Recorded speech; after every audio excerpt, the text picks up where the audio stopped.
The freight elevator on Cathis Station groaned as it climbed past the 17th cargo ring, and Tom leaned against the wall with a crate balanced on one shoulder, humming an old tune nobody in the galaxy but him would ever recognize.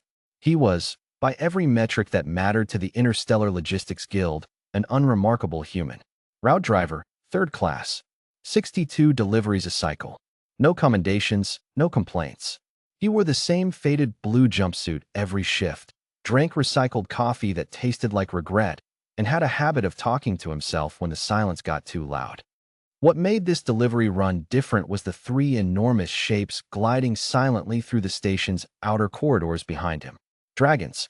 Real, honest-to-God dragons, scaled, taloned, wings folded tight against armored flanks to fit the passageways, from the Vethrax Dominion, a species so old and so feared that most sapient races in the sector had entire religious holidays dedicated to not attracting their attention. And they were following Tom like ducklings. Sarah noticed first, because Sarah noticed everything. She was station security, third shift, and she had seen a lot of strange cargo come through Cathis. She had never seen three Vethrax wardrakes pad along a service corridor at a respectful 2-meter distance behind a guy carrying spare parts for a water reclamation unit. Tom. She fell into step beside him, hand very deliberately not near her sidearm, because pointing a weapon at a Vethrax Drake was a good way to make your last mistake a memorable one. Why are the dragons trailing you? Tom glanced back. The lead dragon, a rust-colored bull with old scars crossing one eye, dipped its head slightly, as if to say good evening to Sarah, then returned its attention to Tom. Honestly, no idea, Tom said. You have three Vethrax combat drakes following you through a civilian station, and you have no idea. Started about an hour ago. I was dropping off a shipment at Dock 9, routine stuff, filtration cartridges, and this one, he nodded at the scarred one, just sort of appeared. Then two more. They haven't done anything. Just walked behind me. Real polite about it, actually. One of them held a door.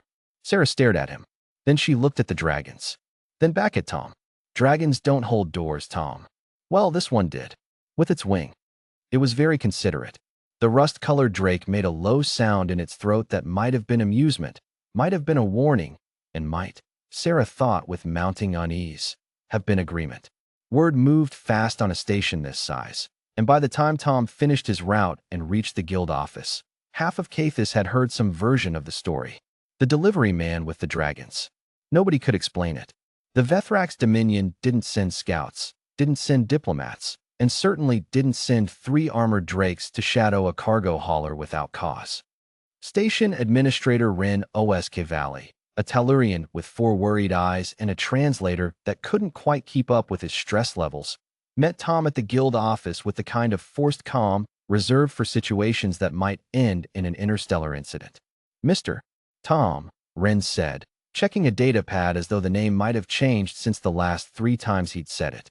The Vethrax Embassy has requested a formal audience. With you. Specifically. With me. With you. I deliver water filters. They were quite insistent.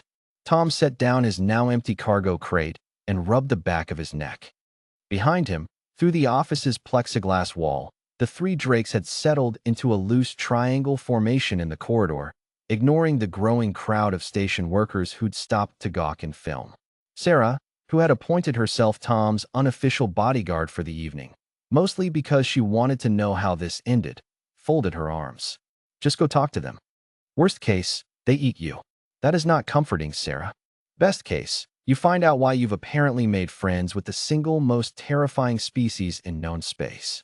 The Vethrax ambassador was smaller than the drakes, if smaller, could be applied to a creature the size of a ground car, with obsidian scales and eyes like burning coals. She did not sit. Vethrax rarely sat in the presence of others. It was considered a vulnerability. Human, she said, in the clipped, hissing cadence of translated Vethraxi. You are called Tom. That's me. You do not recognize the drakes who follow you. No, ma'am. Should I? The ambassador's coal eyes narrowed, and for a terrible half-second Sarah was certain the meeting was about to end very badly. Then the ambassador made a sound that the translator rendered, bafflingly, as a laugh. 3 cycles ago, the ambassador said, a supply freighter suffered catastrophic drive failure in the Cathis outer belt. Aboard were 41 Vethrax younglings being transferred to the war creche on Ashkelth. The freighter's distress beacon failed. No Vethrax vessel was within range to answer. Tom's stomach dropped. The wreck in the belt. The one from the mining survey. You know of it. I found it. I mean, my hauler found it, 6 months back, on a routine debris sweep. Didn't know what was inside. It was just flagged as derelict cargo. Standard salvage protocol says you check for survivors before you scrap anything. He stopped, remembering. There were pods. Cryopods. 41 of them. I didn't know what species. I just didn't leave them out there. Called it in. Sat with the wreck for 6 hours until a proper rescue ship arrived. Because the emergency channel kept dropping, and I figured somebody ought to stay in case the pods failed. 6 hours, the ambassador repeated. Alone, in a civilian hauler. Beside a derelict full of unknown alien younglings, with no weapons, no reinforcements, and no guarantee of reward. Seemed like the thing to do. The ambassador turned to the 3 drakes, who had pressed themselves as close to the doorway as the architecture allowed, clearly listening. These 3, she said, are the eldest of the younglings you saved. They have since matured. Vethrax drakes remember the scent of whoever holds vigil at their hatching wreck. It is instinct older than our written history. The one who keeps you alive when your eggkin cannot, becomes kin themselves. They have crossed 4-star systems, at their own expense, against the counsel of the creche masters, to find the human who did not leave them in the dark. Silence settled over the room. Sarah realized she'd been holding her breath.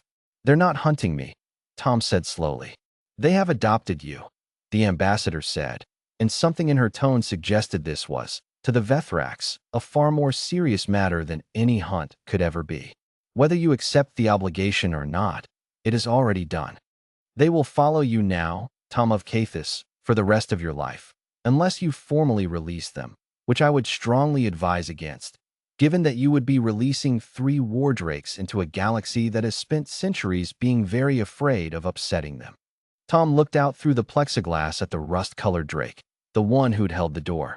It met his eyes and, unmistakably, wagged its tail, a slow, heavy thump against the corridor wall that shook dust from the ceiling panels.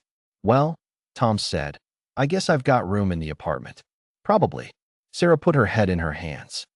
You cannot keep 3 war drakes in a station apartment, Tom. They held a door, Sarah. They're basically house-trained. Behind the glass, the drake gave a rumbling chuff that might have been a laugh and settled in to wait for its human.